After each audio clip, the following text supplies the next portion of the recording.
So how many of us today in the audience actually truly like microtransactions or think they are a benefit to any game you've played? None of you?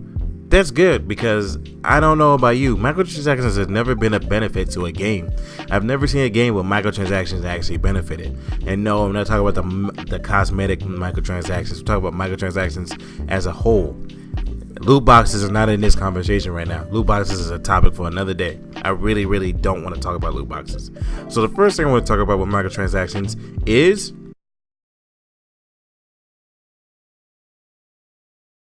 I am not. Well, may I? Sure.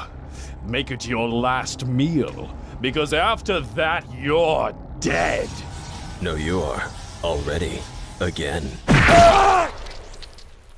That's right, the repetitiveness of microtransactions. How microtransactions like to tend to transfer from game to game, like from FIFA to FIFA, the Madden to Madden, and how they're always kind of protruding through our games like this. Why is it that we allow stuff like this to happen?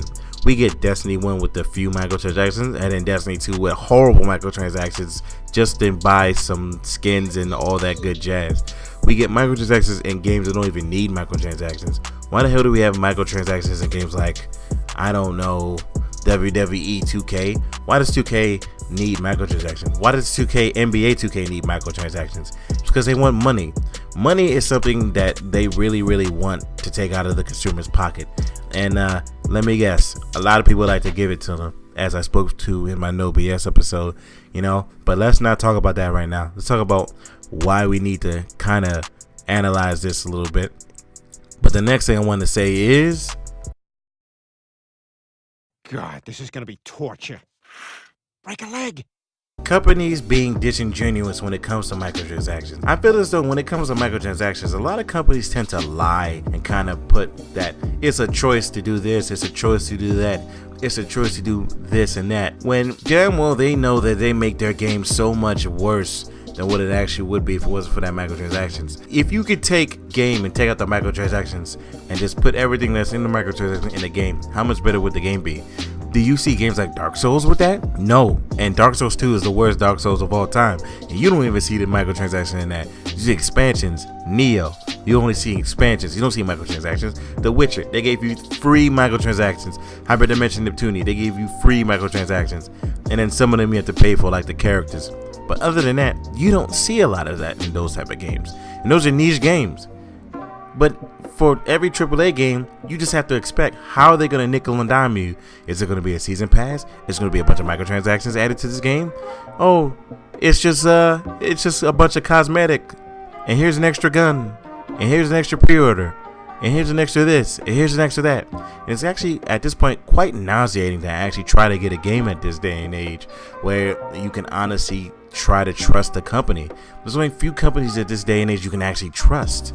Speaking of the next thing.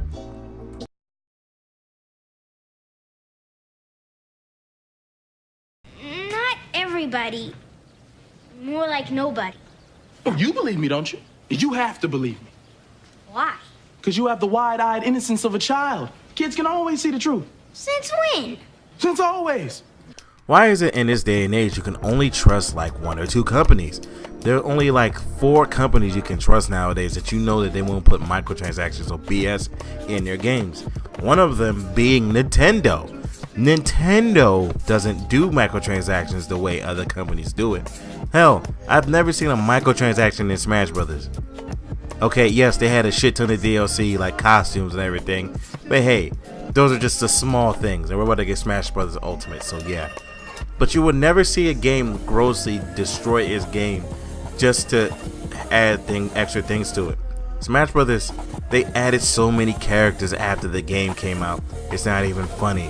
That's how serious this is. Why you got things like The Witcher who genuinely don't add microtransactions to the game, and the only things you pay for in The Witcher 3 especially is the extra DLC that actually adds an expansion to the game.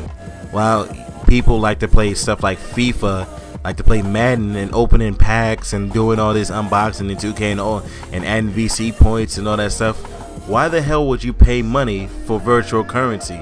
It doesn't seem like the wisest thing to do in your life.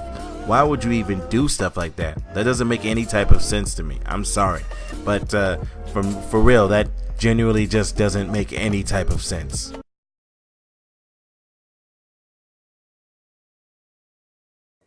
I'll just subtract it from today's profit.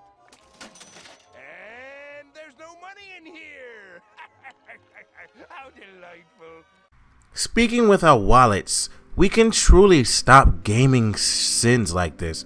To me, this is actually a sin in gaming. We genuinely need to stop microtransactions and stuff from being in our games, yet we choose to let it happen. And it happens all the goddamn time, yet we never ever choose to stop it. And it goes into a vicious cycle just like that. I genuinely urge people to stop buying microtransactions in some of these games.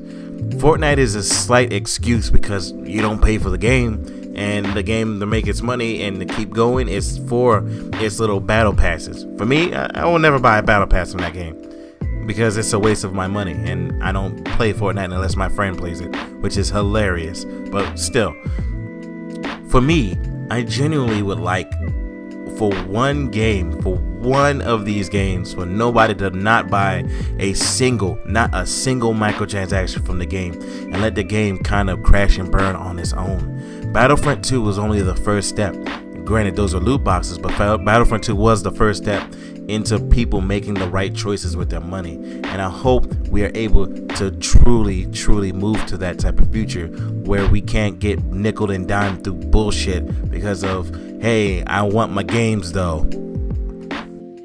And that's pretty much it for the doc. I hope you guys enjoy it, and I hope you guys can have a clean discussion in the chat.